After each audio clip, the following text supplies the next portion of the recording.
Nggih, Bapak Ibu, monggo nggih. A'udzubillahi minasyaitonirrajim. Bismillahirrahmanirrahim. Assalamualaikum warahmatullahi wabarakatuh.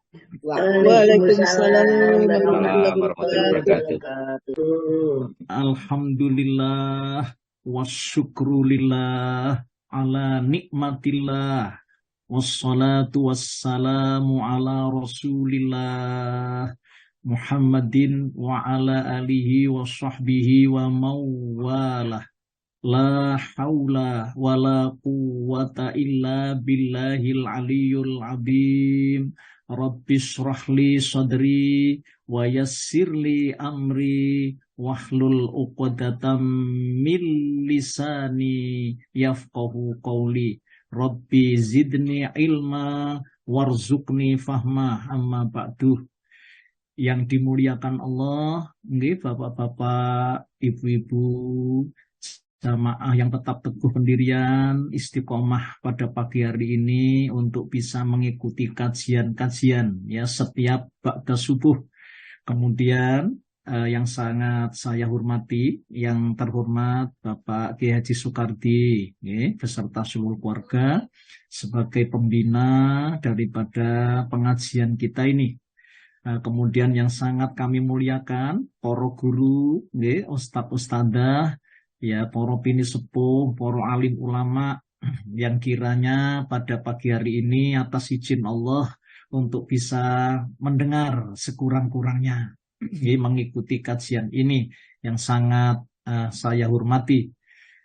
Bapak Ibu yang dimuliakan Allah juga, yang sangat kami banggakan para pengurus yang mandegani, ini saya ulang-ulang ini, yang mandegani ya pengajian ya yang sangat terhormat ini, yang sangat berguna, yang sangat berfaedah ya, yakni Bapak-bapak Ibu-ibu semuanya. Mudah-mudahan Allah menganugerahkan, ini tidak bisa saya sebut namanya ya satu persatu, yang berbahagia, yang mudah-mudahan Allah tetap teguh menganugerahkan pendiriannya itu tetap istiqomah untuk ngurus daripada pengajian kita ini. Bapak Ibu yang dimuliakan Allah, sebenarnya waktu saya itu hari Kamis kemarin, karena ini Ustadz Abdullah Wahid itu minta dialihkan ke hari Sabtu, maka dengan hormat ini saya rupanya kebagian dari Sabtu, ini khusus hari ini saja, dan insya Allah mungkin dari hari berikutnya tetap ada di hari Kamis gitu. Mudah-mudahan bapak-bapak ibu-ibu ya tidak mangling gitu ya. Loh ini kok hari Sabtu kok biasanya Ustadz Abdullah Wahid, Ustadz Abdullah Wahid tindakan ya. Jadi itu menuju ke sana, Bima sana, jadi ke Lombok sana, ya, termasuk nih.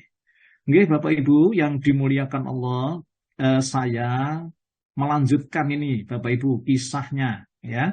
Jadi sejarah kehidupan Nabi kita Muhammad Shallallahu Alaihi Wasallam dan sejarah kehidupan Nabi kita Muhammad ini memang sangat penting kita kaji, karena ini adalah merupakan landasan kita yang kedua setelah kitab suci Al-Quran.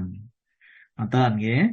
Jadi kalau kitab suci Al-Quran itu sudah jelas, itu ya, dari Lauhil Mahfud, lalu Allah menginstruksikan kepada malaikat Jibril untuk membawa ya lafaz Al-Quran itu dan maknanya ya, seluruhnya itu kemudian dibawa ke Baitul Izzah. Lalu dari Baitul Izzah itu dibawa atas izin Allah, atas instruksi dari Allah, itu disampaikan kepada Nabi Muhammad SAW. Dan kita orang Muslim sudah yakin, seyakin-yakinnya bahwa kitab suci Al-Quran itu tidak ada perubahan sejak mulai dari Lauhil Mahfud, ya itu tempat-tempat prasasti, program-program Allah di sana, sampai kepada Nabi Muhammad. Jadi maksud saya, redaksi Quran itu lafaz dan maknanya itu asli ya, datang dari Allah Subhanahu wa taala, Jadi malaikat Jibril itu tidak ngerubah dengan kata-kata malaikat Jibril. Ya, kemudian kemudian disampaikan kepada Nabi Muhammad lagi. Jadi malaikat Jibril itu penyampai, Bapak Ibu, bukan ngerubah makna dan kata itu. Kemudian disampaikan kepada Nabi Muhammad. Lah, dari Nabi Muhammad ini disampaikan juga. Jadi Nabi Muhammad itu bukan ngerubah makna dan redaksi daripada Quran itu. Ya, kalau begitu berarti Nabi Muhammad akan dihukum oleh Allah. Bahkan urat nadinya akan diputus oleh Allah. Kalau Nabi Muhammad itu menyampaikan dengan bahasanya sendiri. Jadi inilah yang membedakan antara hadis Nabi dan kitab suci Al-Quran. Saya ulang, kitab suci Al-Quran itu lafaz dan maknanya dari Allah asli sampai hari ini. Kemudian kalau hadis ini dibagi dua. Ada hadis qudsi, ya, maknanya dari Allah, redaksi atau lafadznya dari Nabi. Ya, ngatan. Maknanya dari Allah, redaksinya dari Nabi. Itu namanya hadis qudsi. Sedangkan, ini Bapak Ibu, hadis Nabawi ini, itu makna dan lafadznya atau redaksinya dari Nabi. Ya, ngatan. Jadi hadis itu juga dibagi dua, tadi sudah saya sampaikan, qudsi dan nabawi. Nah, makanya ini ulama-ulama ulumul hadis, para peneliti hadis itu membagi istilah itu seperti itu supaya apa? Lebih sederhana bisa dipaham oleh kita ini. Jadi beda nggih Quran sama hadis. Nah, Bapak Ibu, nggih. Oleh karena itu, nggih, karena pentingnya sepak terjang Nabi kita Muhammad Shallallahu Alaihi Wasallam ini, lalu kemudian kita ini ingin ngaji, ingin mengetahui ya sejauh mana ya perjalanan Nabi kita Muhammad Shallallahu Alaihi Wasallam ketika Nabi Muhammad itu sejak mulai dilahirkan, nanti Bapak Ibu, sampai Nabi Muhammad itu diutus menjadi seorang Nabi dan Rasul. Lalu kemudian Nabi Muhammad ini menyampaikan ya kitab suci Al-Quran itu tadi ya kepada umat manusia sampai kepada kita hari ini. Ya, dan itu alhamdulillah ya kalau kita lacak betapa Nabi Muhammad itu rupanya telah mendharma baktikan hidup dan kehidupannya itu Bapak Ibu dengan pengorbanan ya, dengan perjuangan dengan banyaknya penghadangan-penghadangan, dengan banyaknya rintangan-rintangan, ya kan, sehingga kitab suci Al-Quran itu sampai kepada kita. Masya Allah, itu adalah merupakan nikmat anugerah dari Allah, ya, yang sangat besar bagi kita. Kalau seandainya Quran itu tidak sampai pada diri kita hari ini, Masya Allah, maka nuwun sewu saja. Maka kita pasti tidak akan dapat petunjuk yang benar hidup dan kehidupan kita ini. Ya, mulai dari alam dunia ini, start ya. Karena ini adalah merupakan penilaian dari Allah. Sejak mulai kita baligh, akil baligh, itu baru kemudian pena Allah itu akan mencatat hidup dan kehidupan kita ini. Sampai nanti kita hidup di alam kubur. Bahkan di alam kubur itu, panjenengan masih bisa tambah ilmu ini Pak, amal solehnya. Di alam kubur itu seiso tambah amal solehnya. Juga asik tambah juga kejahatannya. Dosa-dosanya juga tambah. Walaupun posisi manusia itu sudah di alam kubur. Saya contohkan. Ada orang pada waktu hidupnya itu mengajari ilmu santet. Ya. Lalu kemudian diajarkan kepada muridnya. Lalu orang yang ngajari itu gurunya kan berarti itu sudah hidup di kuburan, sudah hidup di alam kubur. Lalu muridnya nyantet, maka gurunya tetap akan mendapatkan dosa-dosa. Jadi berarti walaupun di alam kubur masih bisa tambah dosanya. Ya, demikian pula juga masih bisa kurang dosanya ketika hidup di alam kubur itu. Misalnya contoh, anaknya itu mendoakan, Rabbi firli wali walidayya warhamhuma kama rabbayani shaghira. Misalnya Bapak Ibu, anaknya ngomong gitu. Lah maka insya Allah dosa-dosa bapak ibunya walaupun sudah hidup di alam kubur masih bisa berkurang. Nah, dikurangi sama Allah, terkikis gitu karena anak solehnya tadi. Sedekah jariahnya, itu masih bisa tetap terus mengalir nilai-nilai kebaikannya selama sedekah jariah itu masih bisa dimanfaatkan oleh orang yang hidup di muka bumi ini. Misalnya contoh panjenengan sedekah jariah di masjid, masjidnya masih dipakai sholat, maka selama masjid itu masih ada dan masih dipakai sholat, maka orang yang sedekah jariah walaupun sudah hidup di alam kubur masih tetap dapat mendapatkan tambahan kebaikan. Subhanallah. Begitu Bapak Ibu, itu keyakinan kita orang muslim itu ngoten, keyakinan orang muslim itu ya. Jadi beda mungkin dengan kawan kita yang beragama Nasrani. Walaupun dosa besar itu sudah ditebus oleh Tuhan Yesus. Ngoten. Katanya orang Nasrani, itulah keberuntungan orang Kristen. Jadi walaupun dosanya setumpuk gunung, ya, seluas lautan, ngoten, wah itu dosa gede, dosa besar, ya, berulang-ulang dosa besar, zina terus, bunuh orang terus, judi terus, minuman keras terus, gak apa-apa, katanya orang Kristen. Jadi masih tetap di situ akan ditebus oleh Tuhan Yesus. Monggo, silakan. Panjenengan mau masuk Kristen, monggo. Itu sak kerso. Itu untungnya orang Kristen, monggo. Itu keyakinan kita dan itu kita hormati. Silakan orang yang punya keyakinan begitu, Nah, tapi kita sebagai orang Muslim tidak begitu.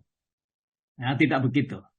Jadi orang Muslim, ya, itu bagi orang-orang yang pernah mengajak baik, maka orang itu masih tetap akan mendapat nilai kebaikan.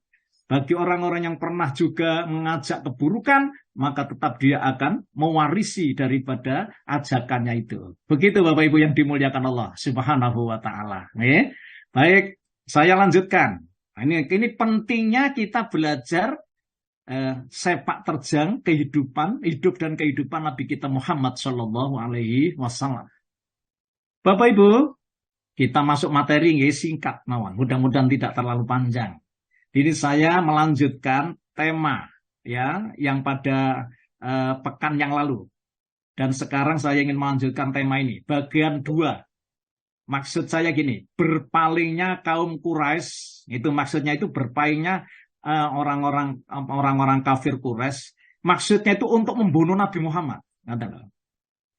Nah, kemudian berubah. Ini berpaling, jadi nggak jadi membunuh. Lalu kemudian itu menjadi pemboikotan, embargo. Nah, kemudian keganasan mereka setelah Abu Thalib pamannya dan Siti Khadijah istrinya itu wafat, Bapak Ibu. Jadi mereka semakin menjadi-jadi, ya, semakin ganas, ya, semakin gencar, gitu. Berbagai tekanan yang dilancarkan orang kafir Quraisy yang berupa intimidasi, teror, penyiksaan, bahkan sampai pembunuhan. Peristiwa ini terjadi pada pertengahan atau akhir tahun keempat dari kenabian. Jadi Nabi Muhammad itu 4 tahun, akhir tahun keempat itu setelah diutus jadi Nabi ini loh Bapak Ibu. Terutama diarahkan kepada orang-orang yang lemah.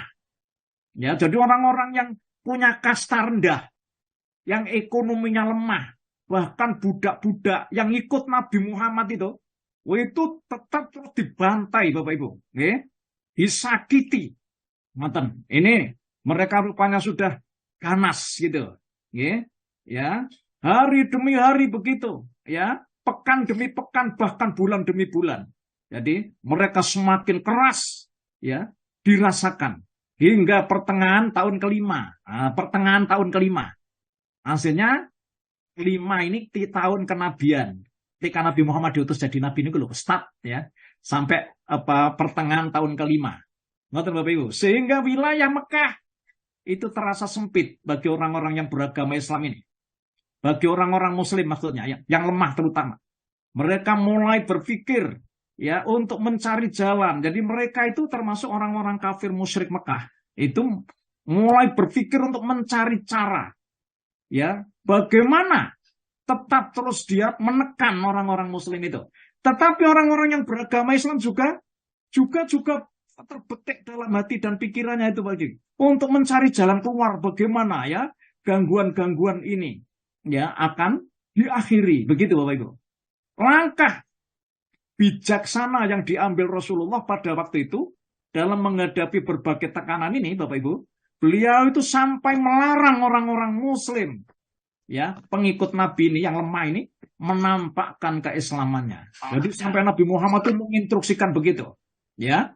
Jadi untuk menampakkan keislamannya, baik berupa perkataan maupun perbuatan. Namun langkah ini kurang begitu berpengaruh. Kian hari bertambah keras. Akibatnya situasi gerak dakwah beliau itu semakin bertambah sempit, Bapak Ibu. Bahkan seakan itu terjepit. Pintu-pintu dakwah sudah tertutup, seakan-akan begitu. Masya Allah. Ngeten nggih Bapak Ibu? Ngeten loh maksudnya. Niki panjenengan kan kedang ngambil hikmah ini. Jadi betapa Nabi Muhammad dan orang-orang yang pada saat itu yang sudah masuk Islam mengikuti Nabi, Masya Allah Bapak Ibu. Jadi betapa parahnya, betapa pedihnya. Dan mereka rupanya sangat sadis, ya, tega menyiksa mereka. Bahkan menindih batu, ya. Kemudian mengikat ini Bapak Ibu rambutnya diikat itu, lalu diseret begitu atau dengan kuda. Lalu kemudian ada yang kakinya itu diikat Bapak Ibu dengan kencang, lalu kemudian diseret. Masya Allah, Subhanallah. Begitu Bapak Ibu agama Islam ini sejak mulai Nabi Muhammad waktu itu. Jadi betapa syukurnya kita sebagai orang Muslim sampai pada hari ini kita rupanya masih bisa menikmati kitab suci Al-Quran itu. Masih bisa kita baca kitab suci Al-Quran itu. Ya Allah, kalau Nabi Muhammad pada saat itu benar-benar ditangkap oleh mereka, ya, lalu kemudian dibunuh oleh mereka, maka naudzubillah min dzalik, maka Quran itu pasti tidak akan sampai hari ini. Bapak Ibu yang dimuliakan Allah, dalam keadaan demikian ini, Allah menginstruksikan adanya perintah hijrah, kan gitu Bapak Ibu ya, yang menyatakan bahwa bumi Allah ini luas, Muhammad. Bumi Allah ini adalah lebar, Muhammad. Tidak sempit, Muhammad. Monggo, ini isyarah namanya hijrah ini, itu diturunkan oleh Allah di dalam surah yang ke-39. Monggo, ini Bu Haji Dwi, surah 39, ayat yang ke-10. Bu Wati siap Ustaz, Bu Wati sudah siap, tadi sudah Bu Wati, monggo. Siap Ustaz. Surah 39 Bu, Az-Zumar ayat 10. Ayat 10. Saya bacakan nggih. Ya, saya bacakan Bu Haji, saya bacakan nggih. A'udzu billahi minasyaitonir rajim. Ngoten nggih. Qul ya ibadilladzina amanu taqu rabbakum lilladzina ahsanu fi hadhihi dunya hasanah wa ardullahi wasi'ah innama yuwaffas sabiruna ajrahum bighairi hisab. Monggo Bu Haji. Iya Ustaz. Bismillahirrahmanirrahim. Katakanlah Muhammad, wahai hamba-hambaku yang beriman, bertakwalah kepada Tuhanmu. Bagi orang-orang yang berbuat baik di dunia ini akan memperoleh kebaikan. Dan bumi Allah itu luas. Hanya orang-orang yang bersabarlah yang disempurnakan pahalanya tanpa batas. Masya Allah. Hanya orang-orang yang bersabarlah akan disempurnakan pahalanya tanpa batas. Subhanallah.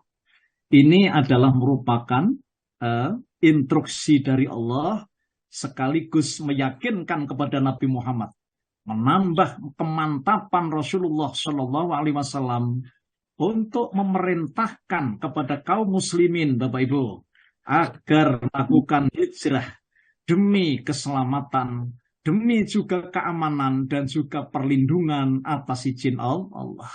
Bapak Ibu, maka pada bulan Rajab. Maaf Pak Ustadz, saya Halo? tadi ketinggalan. Itu tadi ayat berapa? Surat Surat berapa ayat berapa? 39 ayat 10. Surat 39 Ya. ayat 10. Ya, matur Ya. nuwun, matur nuwun. Sami-sami, leres. Pantun nggih, saya lanjutkan. Maka pada bulan Rajab, ya ini Rajab ini, tahun kelima dari nubuah, maksudnya tahun kelima dari kenabian, bertepatan dengan tahun 615 Masehi. Maka berangkatlah sekelompok sahabat itu hijrah ke Habasyah. Bapak Ibu itu ya, terdiri dari 12 orang laki-laki dan 4 orang wanita demi menghindari fitnah titik. Jadi ada 12 orang laki-laki dan 4 ini termasuk tahap pertama ya, hijrah ini ke Habasyah yang kemarin juga sudah saya sampaikan sebenarnya ya, demi menghindari fitnah dan lari menuju Allah dengan membawa agama mereka. Setelah kurang lebih 3 bulan tinggal di Habasyah, sampailah kepada mereka berita. Nah, ini Bapak Ibu, bahwa orang-orang musyrik Quraisy itu telah memeluk Islam. Begitu mendengar itu dari Habasyah, dari Afrika ini, juga mendengar ya kabar bahwa paman Rasulullah yang namanya Hamzah bin Abdul Muthalib masuk Islam. Juga disusul oleh Umar bin Khattab masuk Islam. Ya, diikuti sejumlah orang-orang Quraisy. Sehingga suasana kota Mekah dikabarkan lebih lunak. Mendengar kabar tersebut, kaum muslimin merasa sangat senang dan gembira. Oleh karenanya, kebanyakan mereka ya segera kembali ke Mekah. Begitu sampai di Mekah, Masya Allah, mereka baru melihat langsung bagaimana kondisi Mekah yang sebenarnya. Ternyata, ngatakan Bapak Ibu, keislaman orang-orang kafir Quraisy itu hanya rekayasa kebohongan. Ya, jadi cuman berita itu berita bohong yang direncanakan orang-orang kafir Quraisy. Maksudnya berita bohong ini agar mereka Bapak Ibu kembali pulang gitu, maksudnya gitu. Jadi ada berita hoax gitu dulu, pada waktu zaman itu sudah ada hoax gitu ya. Gitu. Nah, akhirnya mudah mereka itu sebagian besar balik ke Mekah. Akan tetapi ternyata bohong. Akhirnya Rasulullah menginstruksikan agar umat Islam segera kembali lagi ya ke Habasyah. Bapak Ibu, gelombang pengungsian periode kedua ini terjadi itu dengan jumlah lebih besar. Rombongan yang hijrah terdiri dari ini semuanya itu 116 orang, laki-laki dan perempuan. Dalam rombongan tersebut dipimpin oleh Ja'far bin Abi Thalib. Bapak Ibu, Ja'far bin Abi Thalib ini itu adalah termasuk ini ya, jadi kakek ini, jadi kakek Rasulullah. Karena Ja'far ini saudaranya Abdul Muthalib. Jadi ada yang mengatakan bahwa Ja'far itu anaknya Abdul Muthalib. Jadi berarti kalau anaknya, berarti Ja'far ini adalah sepupu Nabi Muhammad Shallallahu Alaihi Wasallam. Nanti ya, seperti itu. Jadi ikut juga sahabat Ammar bin Yasir. Semuanya 116 ini laki-laki dan perempuan. Hijrah lagi Bapak Ibu, ya, menuju ke Habasyah lagi. Jadi ini gelombang kedua. Bapak Ibu, mereka juga dengan berbagai macam cara untuk menghadang lagi dan menghalangi kaum muslimin. Jadi mereka juga masih dihadang itu Bapak Ibu. Bahkan mereka itu yang mengutus 2 orang itu. Jadi untuk menuju ke Habasyah itu dan membawa hadiah-hadiah itu kemarin saya sampaikan ke panjenengan. Jadi membawa hadiah itu untuk nyogok rojo Najasyinya itu yang ada di Afrika itu, agar supaya orang-orang Muslim yang hijrah ke sana itu ditangkapi semua dan tetapi ternyata Bapak Ibu, alhamdulillah atas izin Allah, rupanya Raja Najasyi itu adalah raja yang bijak gitu, raja yang adil Bapak Ibu. Jadi tidak semudah itu rupanya ya anggapan mereka bahwa mereka itu diusir itu dari Afrika atau ini Habasyah ini. Yang sekarang Habasya itu kan Ethiopia itu. Ya. Bapak Ibu yang dianugerahi Gusti Allah, ya curahan rahmat. Jadi Raja Najasyi itu memberikan kebebasan ternyata untuk kaum muslimin mengembangkan pola keagamaan mereka di sana. Ya, ia juga tidak pernah memaksa-maksa kaum muslim untuk memeluk agama Kristen. Padahal Raja Najasyi itu agamanya Kristen. Kemudian Raja Najasyi mengembalikan barang-barang hadiah tadi Bapak Ibu dari kaum musyrik Quraisy Mekah kepada kedua utusan itu.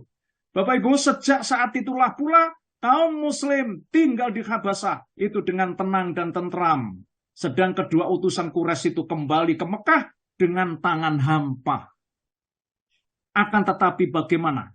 Rombongan utusan kafir Quraisy pun pulang dengan membawa perasaan kecewa. Ya, malu, kegagalan perwakilan Quraisy dan kemenangan orang-orang Islam ini menyebabkan kaum musyrikin bertambah beram. Dan kehormatannya merasa sangat dihinakan Bapak Ibu. Apalagi setelah mereka mendengar tokoh Quraisy yang cukup disegani. Yaitu Hamzah bin Abdul Muthalib dan Umar bin Khattab memeluk Islam. Mereka terus memikirkan bagaimana caranya menghalangi dan menghentikan dakwah Rasulullah Muhammad SAW. Akibat kemarahan yang meluap-luap ini, maka para pemuka Quraisy mengadakan perundingan. Jadi mengadakan perundingan ini. Istilahnya kalau gitu itu musyawarah rapat gitu. Tapi rapatnya itu rapat untuk membuat makar Bapak Ibu ya. Nah, ini rapatnya ini menurut ulama sejarah itu diadakan ada dalam satu kampung namanya Bani Kinanah. Ada suatu perkampungan namanya Bani Kinanah Bapak Ibu.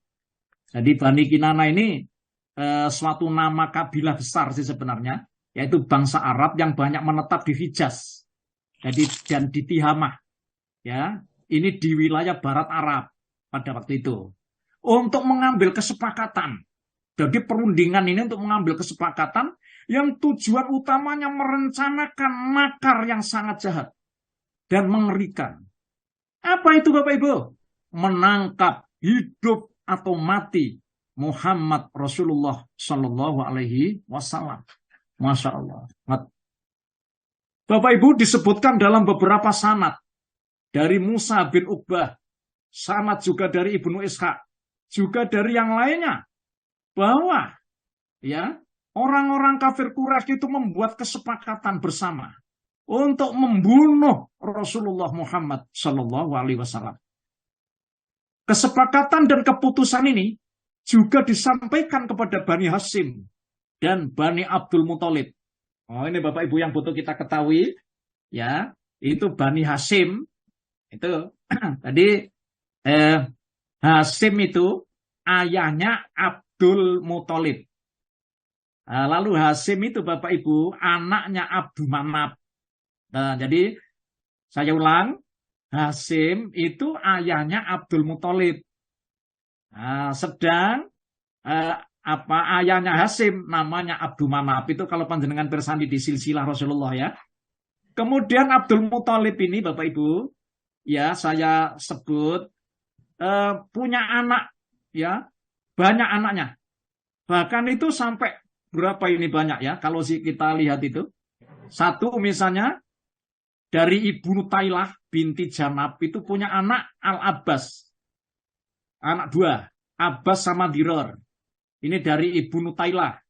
Kemudian dari Ibu Halah. Ya, Ibu Halah binti Wuhaib itu punya anak Hamzah. Ya, kemudian lagi punya anak Al-Muqawwim. Kemudian Al-Khoidak. Ya, yang asli namanya itu Naufal. Kemudian punya anak namanya Sofiyah. Jadi ini anaknya Abdul Muthalib dari istri Halah. Ya. Kemudian Abdul Muthalib juga dari istri Fatimah binti Amr itu punya anak Abdullah, ayah Nabi Muhammad. Kemudian juga punya anak Abu Thalib. Nah, ini Abu Thalib ini dari ibu Fatimah binti Amr. Ya, ini dari Abdul Muthalib Bapak Ibu, ayahnya, ya. Kemudian juga ada namanya Az-Zubair, anaknya. Ada lagi namanya Ummu Hakim. Ada lagi namanya Atikah. Ini saudaranya Abdullah, ayah Nabi Muhammad itu. ada lagi namanya Umaymah, ada lagi namanya Arwa, kemudian ada lagi namanya Al-Baroh. Jadi dari Ibu Fatimah binti Amr, Abdul Muthalib itu punya anak 8. Dari Ibu Fatimah binti Amr. Dari Ibu Halah tadi punya anak 4. Tadi yang sudah saya sebut. Termasuk Sayyidina Hamzah itu. Ya. Nah, kemudian Abdul Muthalib dari Ibu Saroh binti Jundub. Dari Ibu Samroh binti Jundub. Itu punya anak Al-Haris. Nah, kemudian dari Ibu Lubna, ya, bintu Hajar punya anak Abu Lahab. Jadi Abu Lahab itu dari Ibu Lubna bintu Hajar. Tetapi ini seayah Bapak Ibu, beda ibu. Nah, dan ini kalau kita lacak kan, lah Bapak Ibu yang dimuliakan Allah Subhanahu wa taala. Jadi rapat ini merencanakan untuk menangkap Nabi Muhammad hidup atau mati. Masya Allah. Nah, ini juga diumumkan kepada Bani Hasyim dan Bani Abdul Muthalib. Tetapi Bani Hasyim dan Bani Abdul Muthalib tetap bersikukuh tidak akan begitu saja. Mau menyerahkan anak keturunannya ini. Jadi maksudnya Nabi Muhammad ini kepada mereka walaupun harus berkalang nyawa. Masya Allah. Akan tetapi menurut para ahli sejarah, rencana makar jahat untuk membunuh Nabi Muhammad SAW ini bukanlah pekerjaan yang mudah Bapak Ibu. Sebab Bani Hasyim serta Bani Abdul Muthalib tadi yang sudah saya sebut, ya, yang satu keturunan dengan Nabi Muhammad ini, ya, yang jumlahnya cukup banyak. Ya, tadi sudah ya Bapak Ibu berketurunan dan sangat kuat pengaruhnya di kalangan bangsa Arab. Sungguh pun banyak yang belum memeluk Islam, walaupun banyak yang masih belum masuk Islam, namun sudah pasti mereka tidak akan berdiam diri jika salah seorang dari kalangan keturunan mereka, maksudnya Nabi Muhammad yang mau jadi pembunuhan itu, ya, itu akan dibunuh. Jadi mereka tidak akan tinggal diam. Mereka sadar Bapak Ibu, jika darah Muhammad tumpah karena ulah mereka, maka Mekah pasti akan banjir darah manusia. Bahkan bisa membinasakan mereka semua. Oleh karena itu mereka menyadari hal ini. Kaum Quraisy mengadakan pertimbangan dengan matang. Mereka rupanya beralih, lah ini Bapak Ibu, kepada bentuk kedoliman lain. Dengan tidak semata-mata membunuh Muhammad, tetapi dengan cara tipu daya lain. Yang sebenarnya targetnya itu sama. Biar Nabi Muhammad mati. Cuma beda formula. Jadi berbalik, kesepakatan untuk menangkap semata-mata untuk membunuh Nabi Muhammad itu berbalik Bapak Ibu. Ngaten ya. Berubah jadi apa? Itu berubah jadi bentuk ya kedoliman lain. Dengan pertimbangan kecerdasan pikiran jahatnya, akhirnya kaum Quraisy itu mengurungkan niat ya untuk membunuh Nabi Muhammad. Namun mereka sepakat memilih haluan yang tujuannya untuk menghinakan dan mengucilkan Bani Hasyim dan Bani Muthalib tadi Bapak Ibu. Terutama Rasulullah Muhammad SAW ya, dan kaum muslimin yang mengikutinya. Bapak Ibu yang dimuliakan Allah. Akhirnya dalam perundingannya, para pemuka Quraisy itu menghasilkan keputusan dengan cara memboikot Bani Hasyim. Jadi ini menggunakan cara lain. Kedoliman lain. Apa cara mereka? Mengembargo ya Bani Hasyim dan Bani Muthalib Bapak Ibu. Masya Allah. Apa isi keputusan pemboikotannya itu? Isi keputusan itu menyatakan bahwa orang-orang Quraisy dilarang keras bergaul dengan Bani Hasyim ataupun sebaliknya. Dilarang mengadakan transaksi dagang ya dengan mereka, dengan maksudnya dengan keturunan Bani Hasyim dan Bani Muthalib ini. Dan berbicara dengan mereka tidak boleh, dilarang. Bahkan tidak boleh berkunjung ke rumah-rumah mereka. Dilarang mengadakan akad nikah dengan semua keturunannya. Keputusan ini akan tetap terus berlaku selama Bani Hasyim dan Bani Abdul Muthalib tetap bersikukuh tidak mau menyerahkan Muhammad Shallallahu Alaihi Wasallam untuk dijadikan kurban pembunuhan. Masya Allah. Bapak Ibu yang dimuliakan Allah, keputusan itu tidak hanya berupa kata-kata, bahkan mereka membuat sebuah maklumat tertulis. Masya Allah. Membuat maklumat tertulis, Bapak Ibu. Ya, ini menurut Ibnul Qayyim Al-Jauziyah, ya, pendapatnya yang masyhur bahwa orang yang membuat dan menuangkan tulisan perjanjian itu dipelopori oleh seorang yang namanya Baghid bin Amir bin Hasyim. Jadi termasuk juga keturunannya.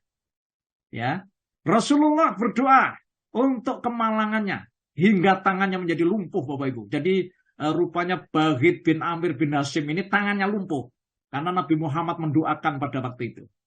Bapak Ibu, maklumat yang ditandatangani oleh setiap pemuka Quraisy itu, ya, akhirnya digantung di dinding Ka'bah agar semua orang itu dapat membaca dan mengetahuinya serta mematuhinya.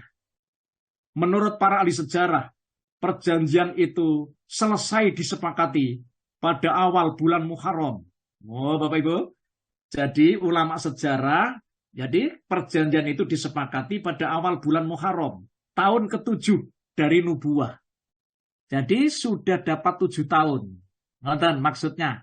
Itu setelah Bapak Ibu ya, setelah rencana untuk membunuh Nabi Muhammad itu gagal, akhirnya kemudian membuat kedoliman baru, mengembargo seluruh keturunannya Bani Hasyim dan Bani Muthalib itu.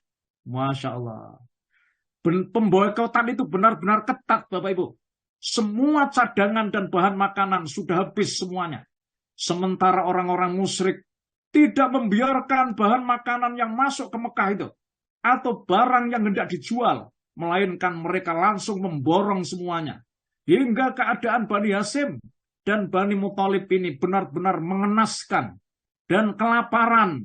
Pemboikotan itu berjalan selama 3 tahun. Hingga tahun ke-10, maka selama itu Rasulullah SAW beserta Bani Hasyim dan Bani Muthalib itu terkurung di sebuah lembah, Syi'ib, maksudnya di sebuah lembah itu Syi'ib, di kota Mekah. Mereka dijaga ketat, jangan sampai ada salah seorang pun yang keluar dan masuk dari lembah itu. Juga dilarang keras, jual beli dengan kaum Quraisy, bahkan dengan pedagang asing sekalipun. Siapa saja yang melanggar akan dihukum dengan hukuman yang berat dan kejam. Masya Allah. Ini ya, luar biasa. Ya. Ini tujuannya itu cuma ingin membunuh Nabi Muhammad aja, Bapak. Jadi dengan cara yang dolim seperti ini. Apakah sekarang ini tidak ada? Kan nonton, ya, itu kan kita juga bisa mencermati keadaan, Bapak Ibu. Zaman sekarang ini apakah ada juga ada semacam pemboikotan seperti ini. Kan ya. Bapak Ibu, pemboikotan ini sudah tentu mengakibatkan Bani Hasyim dan lainnya.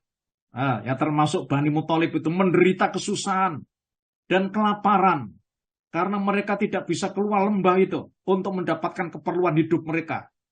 Dari orang-orang Quraisy maksudnya. Pedagang lain pun tidak berani datang ke tempat mereka. Sebagian kaum wanita itu sedang menyusui anaknya sampai-sampai air susunya menjadi kering sehingga tidak dapat menyusui bayinya, dan anak-anak mereka itu menangis menjerit-jerit kelaparan dalam keadaan terpaksa sampai mereka itu memakan daun-daunan, Bapak Ibu, dan kulit binatang. Ini ada suatu kisah ya Bapak Ibu, ketika ada seorang sahabat itu keluar rumah lalu dia itu kencing, Bapak Ibu, di dalam satu depan rumah atau apa gitu. Lalu ternyata ya kencingnya itu menyentuh kulit gitu. Jadi kulit binatang yang sudah kering di situ. Akhirnya kan kencingnya itu bunyi. Gitu. Akhirnya kemudian ternyata diambil itu kulit itu. Nah kemudian dibersihkan, dicuci. Setelah itu dimakan. Sampai segitu Bapak Ibu. Ya. Dan ini berjalan selama 3 tahun. Untung saja ada sedikit makanan. Jadi rupanya juga masih ada ya yang diselundupkan oleh para lelaki kaum Quraisy yang telah menikah dengan wanita-wanita Bani Hasyim itu. Jadi ada para laki-laki yang sudah nikah sebelumnya maksudnya itu membawa makanan. Jadi ini diselundupkan juga ya itu juga rahasia, diam-diam. Masalahnya apabila ketahuan, itu dia akan dihukum. Ya, dengan hukuman yang kejam, Bapak Ibu. Sungguh pun penderitaan mereka tidak terbayangkan beratnya, namun bagaimana Rasulullah Muhammad SAW dan para sahabatnya tetap teguh dalam keimanan mereka. Bapak Ibu yang dimuliakan Allah.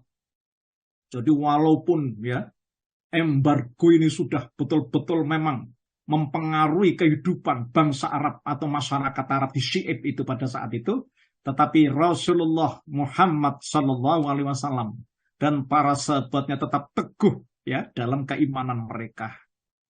Bapak Ibu, ini diambil hikmahnya bagi kita umat Muslim. Jadi kita menjadi orang-orang yang bersyukur kepada Allah walaupun dengan hormat seandainya sampai kita tuh kepepet dalam bidang masalah ekonomi. Walaupun dengan gubuk penceng rumah kita. Tetapi jangan kita lalu kemudian begitu saja murahnya. Ya, agama ini kita gadaikan dengan supermi. Kita gadaikan dengan benda-benda yang lain atau materi atau pangkat dan jabatan. Ya Allah, kalau kita ingat demikian Bapak Ibu, jadi betapa pengorbanan sahabat-sahabat Rasulullah dalam menjaga keimanannya, keteguh pendiriannya, walaupun dia itu harus jadi orang-orang yang kelaparan sekalipun. Bapak Ibu yang dimuliakan Allah, akhirnya setelah 3 tahun berjalan, keadaan ini tetap berlanjut. Sampai kemudian ini ada sekelompok orang-orang Quraisy ternyata yang tidak setuju dan mereka sangat terganggu dengan pemboikotan ini. Mereka berniat untuk mengambil dan menurunkan papan kertas yang tertulis, yang terpampang, yang digantung ada di Ka'bah itu. Masya Allah. Jadi mereka itu begitu.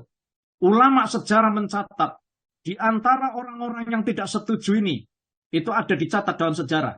Itu ada namanya Hisham bin Amr bin Haris. Ada lagi juga namanya Zuhair bin Abu Umayyah. Ada lagi namanya sahabat Mut'im bin Adi. Dan Zam'ah bin Aswad. Serta Abul Bakhtari bin Hisham bin Haris. Itu dicatat oleh ulama sejarah. Di antara mereka ini masih memiliki hubungan kekeluargaan dengan Bani Hashim dan Bani Muthalib. Orang yang pertama kali lantang berontak untuk membatalkan perjanjian secara terang-terangan adalah orang yang namanya Zuhair bin Umayyah al-Makhzumi. Bapak Ibu, siapa Zuhair ini? Zuhair ini putra Atikah binti Abdul Muthalib. Jadi Abdul Muthalib itu punya putri namanya Atikah. Tadi sudah saya sebut. Dan itu punya anak namanya Zuhair bin Umayyah al-Makhzumi ini. Inilah satu-satunya orang yang lantang berontak untuk membatalkan perjanjian itu secara terang-terangan. Pada saat itu dia mendatangi orang-orang yang berkerumun di sekitar Ka'bah. Seraya berkata kepada mereka, "Wahai penduduk Mekah, apakah kita tetap tinggal diam?"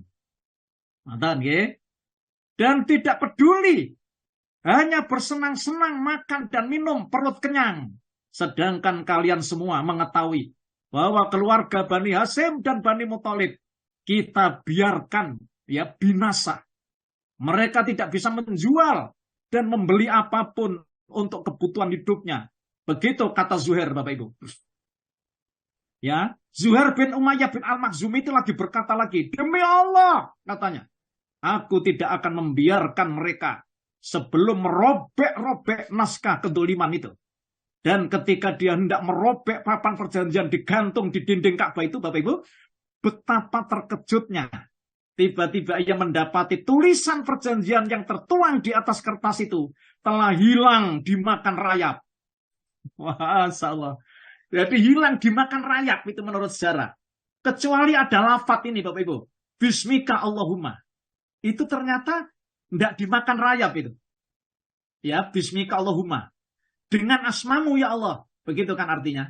Dan setiap bagian yang ada kata Allah di situ, itu juga tidak termakan rayap. Ngerti Bapak Ibu. Maka sejak saat peristiwa inilah terjadi perlakuan dolim dan kesewenang-wenangan yang dilakukan kaum Quraisy terhadap Bani Hashim dan Bani Muthalib itu. Ya, itu artinya akhirnya setelah itu diturunkan prasasti itu Bapak Ibu, perjanjian tertulis itu, kemudian disobek-sobek yuk oleh Zuhair bin Umayyah ini, ya akhirnya perlakuan itu kesemenang-menangan yang dilakukan kaum Quraisy itu terhadap Bani Hashim dan Bani Muthalib itu telah berakhir Bapak Ibu. Sekaligus dengan sendirinya naskah penetapan perjanjian kedoliman itu dinyatakan sudah tidak berlaku lagi. Para ahli sejarah menyampaikan, walaupun demikian, peristiwa ini sama sekali tidak mempengaruhi kepribadian Nabi Muhammad SAW dan para sahabatnya untuk tetap istiqomah, ya, berdakwah menyampaikan amanat Allah itu. Bapak Ibu, ngeten, ya. Jadi peristiwa pemboikotan ini itu terjadi di saat juga kaum muslimin itu posisinya juga masih ada di Habasah tadi Bapak Ibu. Ngeten ya. Jadi tadi kan gelombang kedua ke Habasah, ya. Pada saat gelombang pertama itu dia mendengar, ya, orang-orang Quraisy itu banyaknya masuk Islam. Bahkan Hamzah bin Abdul Muthalib paman Rasul tadi masuk Islam, kan gitu. Umar bin Khattab masuk Islam. Akan tetapi Bapak Ibu, pada saat itu bersamaan dengan hijrah menuju ke Habasah gelombang kedua itu, ini peristiwa pemboikotan ini terjadi. Nganten lho Pak. Sekalipun orang-orang kafir Quraisy itu sudah tidak mengusik masalah pemboikotan, namun mereka masih tetap melancarkan tekanan. Jadi tidak henti-hentinya begitu terhadap orang-orang Muslim dan menghalangi orang-orang dari jalan Allah. Abu Thalib sendiri masih tetap juga melindungi anak saudaranya ini, tetapi usianya yang sudah udur. Bapak Ibu, usianya Abu Thalib itu sudah mencapai lebih kurang 85 tahun pada saat itu. Yaitu lebih 80 tahun gitu. Ditambah lagi penderitaan dan kesulitan yang harus ditanggung sebelum ini. Selama masa pemboikotan itu, akhirnya dia pun jatuh sakit Bapak Ibu. Lah niki nggih.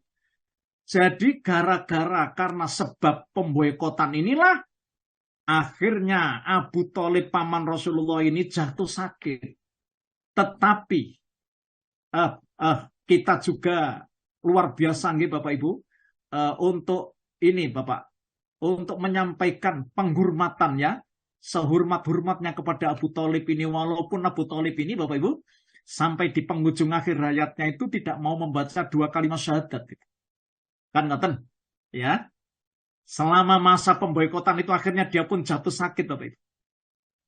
Ya, ulama sejarah namanya Ibnu Ishaq ini ya dalam tarikhnya menuturkan tatkala Abu Thalib sakit, maka orang-orang kafir Quraisy itu merasa khawatir. Dengan keadaan Abu Thalib ini. Mereka berkata, ini dalam sejarah ya di Rohiqil Maktum yang saya Bapak Ibu yang saya ketahui, bagaimana mereka mengatakan? Kita khawatir jika orang tua ini meninggal, lalu bangsa Arab mencela kita. Oh, ngoten. Ini maksudnya gini. Karena keturunan Abu Thalib ini, Bapak Ibu, ya keturunan Hashim ini orang-orang yang disegani memang ada di Mekah itu. Seakan ya mereka itu hormat itu kepadanya. Karena kita berbuat sesuatu katanya terhadap anak saudaranya itu. Atau mereka akan berkata, orang-orang Quraisy sengaja menelantarkan Abu Thalib dan mereka khawatir dengan celaan. Oh, ngoten. Setelah Abu Thalib meninggal, mereka bisa berbuat semaunya terhadap anak saudaranya ini. Begitu menurut mereka. Para ahli sejarah menyampaikan, sudah kesekian kali orang-orang kafir Quraisy itu mengirimkan utusan untuk menekan Abu Thalib. Sedang kali ini Bapak Ibu, setelah peristiwa pemboikotan itu, adalah utusan yang terakhir gitu. Maksudnya mereka masih tetap menekan Abu Thalib yang masih dalam keadaan sakit ini. Agar mau menerima imbalan tertentu untuk menyerahkan keponakannya ini kepada mereka. Jadi mereka tidak henti-hentinya begitu. Mereka berkata, demi Allah, katanya, kita tetap tidak akan rela jika Abu Thalib selalu berdalih untuk menipu kita. Maka jadilah para utusan itu mendatangi rumah Abu Thalib lagi Bapak Ibu dan berdialog dengannya. Mereka terdiri dari para pemuka kaumnya. Seperti Utbah bin Robi'ah. Ini dedengkot-dedengkotnya ini. Saibah bin Robi'ah. Abu Jahal bin Hisam. Ya, Umayyah bin Khalaf. Abu Sufyan bin Harb. Dan masih banyak lainnya. yang menurut ulama sejarah itu dicatat kira-kira ada 25 orang ya mendesak Abu Thalib. Padahal Abu Thalib sedang dalam keadaan sakit pada saat itu. Mereka berkata, wahai Abu Thalib, kami tahu kedudukanmu di tengah-tengah kami. Dan engkau juga tahu mengapa kami datang kali ini. Ya kesekian kali. Keadaanmu membuat kami cemas. Engkau juga tahu apa yang terjadi di antara kami dan anak saudaramu itu. Oleh karena itu panggillah dia. Kami rela mempertaruhkan apapun dari kami untuk diberikan kepadanya. Dan engkau harus menyerahkan urusan dirinya kepada kami. Agar dia berhenti mengganggu kami, Abu Thalib. Dan kami bisa menghentikan tindakannya. Membiarkan kami dengan agama kami ini. Jadi mereka masih tetap begitu, Bapak Ibu, mendesak Abu Thalib. Maka Abu Thalib bergegas, Bapak Ibu, mengirim utusan untuk memanggil keponakannya ini. Oh, jadi Nabi Muhammad dipanggil. Setelah beliau tiba, Abu Thalib berkata ya kepada Nabi Muhammad, wahai anak saudaraku, mereka ini adalah para pemuka kaummu. Mereka berkumpul karenamu. Mereka hendak memberikan sesuatu kepadamu. Dan mereka hendak mengambil yang lain darimu. Lalu Abu Thalib memberitahukan terus terang kepada beliau apa yang mereka tawarkan ini, Bapak Ibu, tanpa tebeng aling-aling. Ya, jadi Abu Thalib ini rupanya adil, Bapak Ibu, tidak memihak sini sana. Ya, beliau bersabda, Rasulullah waktu itu ngomong kepada Abu Thalib, wahai paman, apakah engkau tidak mau mengajak mereka kepada sesuatu yang lebih baik bagi mereka? Engkau hendak menyuruh apa kepada apa ini Muhammad, maksudmu itu? Engkau hendak menyuruh mereka kepada apa Muhammad? Tanya Abu Thalib, Bapak Ibu. Aku hendak mengajak mereka, paman, agar mengucapkan suatu kata saja yang ringan. Suatu kata yang ringan saja.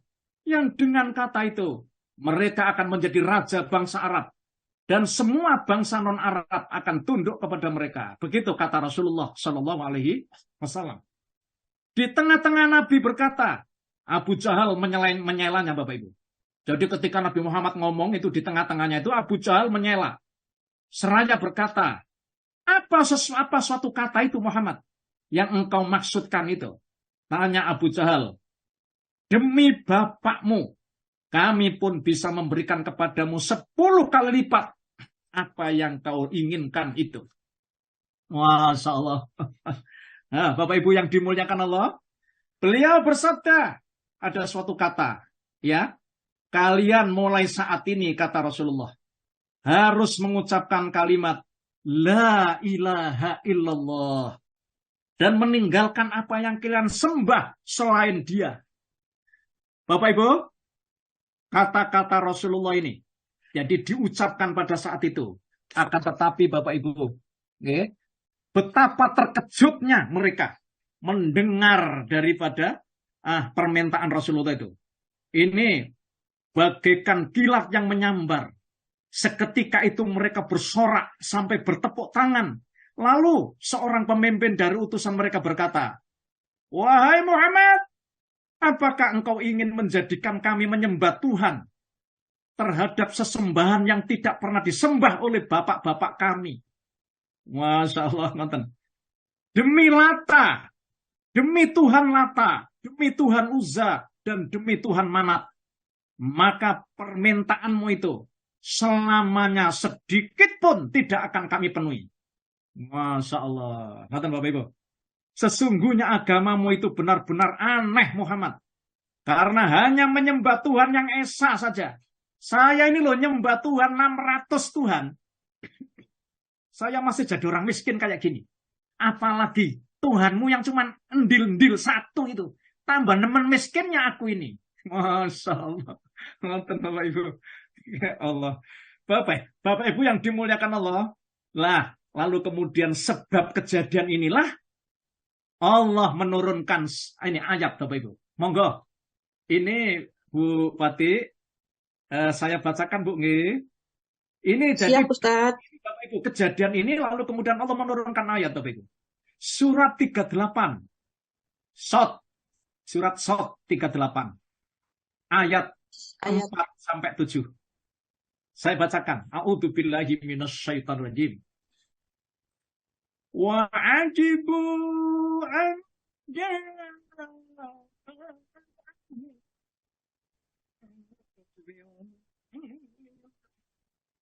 وقال الكافرون ساحر كذاب أجعل الآلهة إلها واحدا إن هذا لشيء عجاب وانطلق الملأ منهم أن امشوا واصبروا على آلهتكم إن هذا لشيء يراد ما سمعنا بهذا في ملة الآخرة إن هذا إلا اختلاف.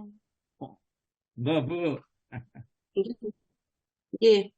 Dan mereka heran karena mereka kedatangan seorang pemberi peringatan, yaitu Rasul dari kalangan mereka.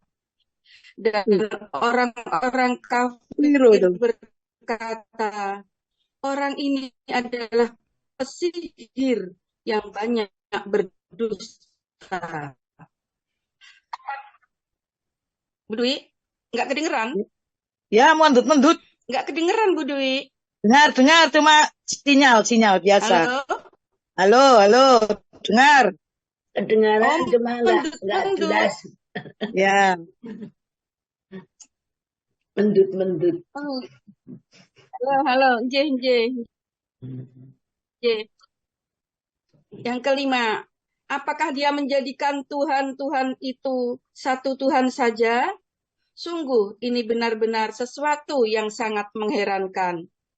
Lalu pergilah pemimpin-pemimpin mereka seraya berkata,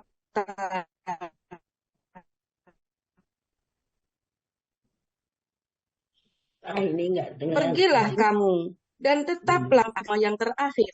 Ini mengesahkan Allah. Tidak lain hanyalah dusta yang diada-adakan. Aduh, Ya. sinyalnya enggak bagus ya, Bu. Terus, oke, nonton apa-apa, Pak Ji. nggak apa-apa, sudah jelas kok. Insya Allah bisa Ya, diterima. ini suara saya bagaimana? Sudah bisa ditangkap, nggih? Jelas, nggih? Insya Allah jelas Ustaz. sudah. Alhamdulillah. Bapak Kalau Ibu, ditanya mah nah, jelas. ngeten nggih. Jelas nggih. Jelas Ustaz. ngeten. Jadi peristiwa ini juga semakin menambah rasa duka dan pilu yang sangat mendalam, ya, kepada Abu Thalib yang sedang dalam keadaan sakit tadi, Bapak Ibu. Masya Allah. Ya, karena selama ini permintaan dan negosiasi para dedengkot pemimpin kafir Quraisy itu selalu gagal. Juga pembelaan Abu Thalib terhadap keponakannya ini menyebabkan bahwa dirinya merasa kurang maksimal untuk melindungi ya anak atau keponakannya ini. Jadi Abu Thalib itu baik Bapak Ibu, ya, mendukung dakwah Nabi, tetapi juga aneh, ngaten. Akhir hayatnya rupanya pamannya ini ya masih tetap bersikukuh tidak mau mengikuti agama yang dipeluk oleh keponakannya ini. Masya Allah. Oleh karena itu sebab inilah sakit Abu Thalib semakin bertambah parah Bapak Ibu. Ya, tinggal menunggu saat-saat kematian dan akhirnya dia meninggal dunia ya pada bulan Rejab tahun ke-10 dari kenabian Nabi Muhammad sallallahu alaihi wasallam. Ngoten Bapak Ibu, nggih. Jadi Abu Thalib sedo itu bulannya Rejab tahun ke-10 dari kenabian. Selang 6 bulan setelah keluar dari peristiwa pemboikotan ini tadi. Jadi pemboikotan ini kemudian selang 6 bulan menurut ulama sejarah lah Abu Thalib wafat. Kemudian dicatat oleh ulama sejarah usianya 85 tahun. Itu lebih kurang. Di dalam kitab Sahih ya Imam Bukhari dan Muslim meriwayatkan. Ini ada suatu riwayat Bapak Ibu yang ditulis ulama sejarah dari sahabat Sa'id bin Al-Musayyab bahwa tatkala ajal menghampiri Abu Thalib, waktu itu Nabi menemuinya. Di mana saat itu? Ya, di sisinya ada Abu Jahal. Di sisinya itu ada Abu Jahal. Juga ada orang yang namanya Abdullah bin Abu Umayyah pada saat itu. Ya. Rasulullah bersabda, "Ya Ami, kul kalimat la ilaha illallah." Wahai paman, ucapkan kalimat la ilaha illallah. Satu kalimat yang dapat engkau jadikan hujah di sisi Allah, wahai paman. Sabda beliau detik-detik itu. Abu Jahal dan Abdullah bin Abu Umayyah tadi menyela, Bapak Ibu. Jadi menyela dengan kata-kata. Ya, wahai Abu Thalib, apakah engkau tidak menyukai agama Abdul Muthalib? Nah, maksudnya, Abu Thalib, apa kamu tidak mengakui, tidak mau menyukai agama ayahmu Abdul Muthalib? Keduanya tak pernah berhenti mengucapkan kata-kata ini, Pak Ibu. Hingga pernyataan terakhir yang diucapkan Abu Thalib tetap berada pada agama yang dipeluk oleh bapaknya yang namanya Abdul Muthalib. Nah, kan? Bapak Ibu yang dimuliakan Allah Subhanahu wa taala, lalu bagaimana hukumnya? Abu Thalib ini matinya dalam keadaan musyrik. Lalu kemudian kita bandingkan dengan ayahnya nanya Abdul Muthalib ini. Apakah Abdul Muthalib ini musyrik juga? Apakah Abdul Muthalib ini masuk surga nanti? Sedangkan Abu Thalib masuk neraka. Nanti butuh kita jawab nanti. Okay? Setelah kematian Abu Thalib itu pamannya ini, Rasulullah bersabda, "Aku benar-benar akan memohonkan ampun bagimu, wahai paman, selagi aku tidak dilarang melakukannya." Sebab kejadian inilah Allah menurunkan. Ini ada suatu ayat, Bapak Ibu. Monggo, Bu Wati. Surat 9. Atau Bahu. Ayat yang ke-113. Ayat 113. Allah berfirman, "A'udzubillahi minasyaitonir rajim. Maka linabiyyi walladzina amanu." Saya ulang. Maka linabiyyi walladzina amanu ayastaghfiru lil musyrikin walau kanu uli qurba min ba'di ma tabayyana lahum annahum ashabul jahim. Tidak pantas bagi Nabi dan orang-orang yang beriman memohonkan ampunan kepada Allah bagi orang-orang musyrik sekalipun orang-orang itu kaum kerabatnya. Setelah jelas bagi mereka bahwa orang-orang musyrik itu penghuni neraka jahanam. Masya Allah.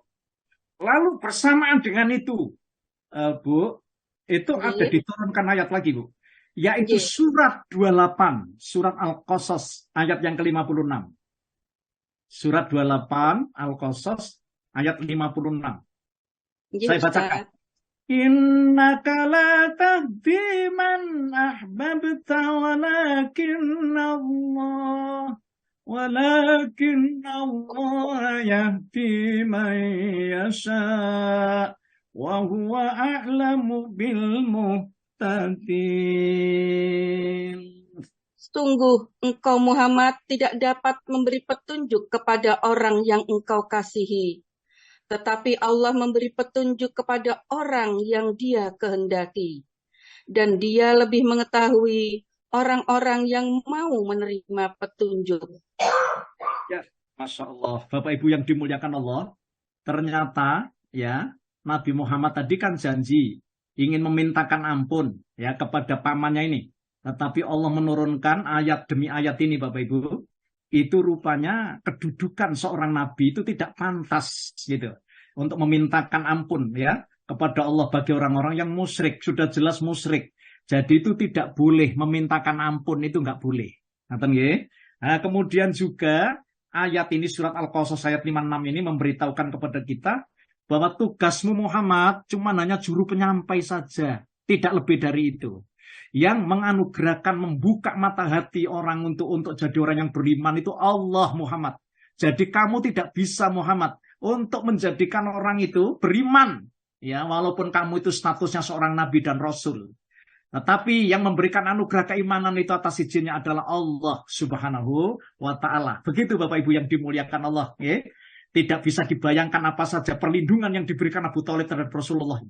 Dia benar-benar menjadi benteng yang ikut menjaga dakwah Islam dari serangan orang-orang yang sombong, yang dungu. Namun sayang, dia tetap berada pada agama leluhurnya, sehingga sama sekali tidak mendapatkan keberuntungan. Imam Bukhari dan Muslim meriwayatkan suatu hadis dari Al-Abbas bin Abdul Muthalib. Dia berkata kepada Nabi, engkau sangat membutuhkan pamanmu itu, Muhammad, karena dia telah melindungimu. Sekalipun dia itu membuat engkau marah, ya, beliau bersabda, dia berada di neraka yang dangkal, kata Rasulullah. Kalau tidak karena aku, tentu dia berada di tingkat neraka yang paling bawah.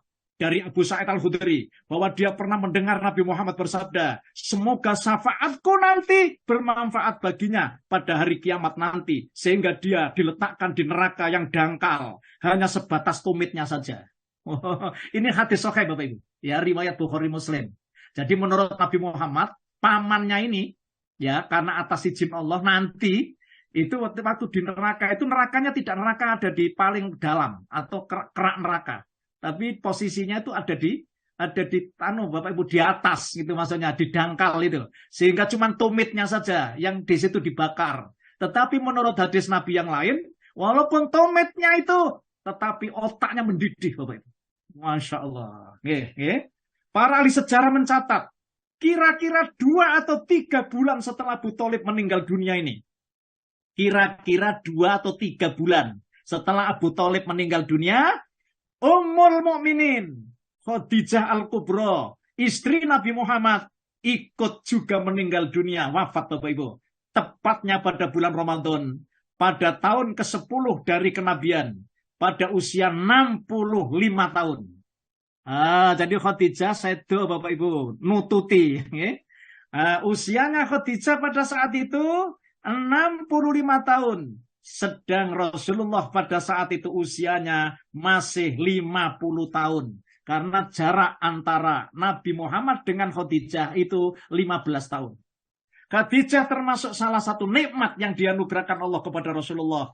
Dia mendampingi beliau selama 1/4 abad, menyayangi beliau di kala resah, melindungi beliau pada saat-saat yang kritis, menolong beliau dalam menyebarkan risalah Islam, mendampingi beliau dalam menjalankan jihad yang berat, rela menyerahkan harta seluruhnya kepada beliau. Rasulullah bersabda tentang dirinya.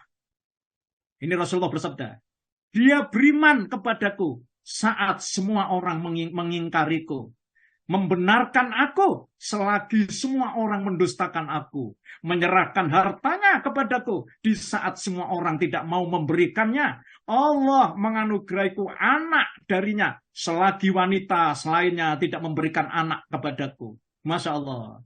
Bapak Ibu, 2 peristiwa ini terjadi dalam jangka waktu yang tidak berpaut lama, sehingga menorehkan perasaan duka, ya, dan lara yang mendalam di hati Nabi Muhammad SAW.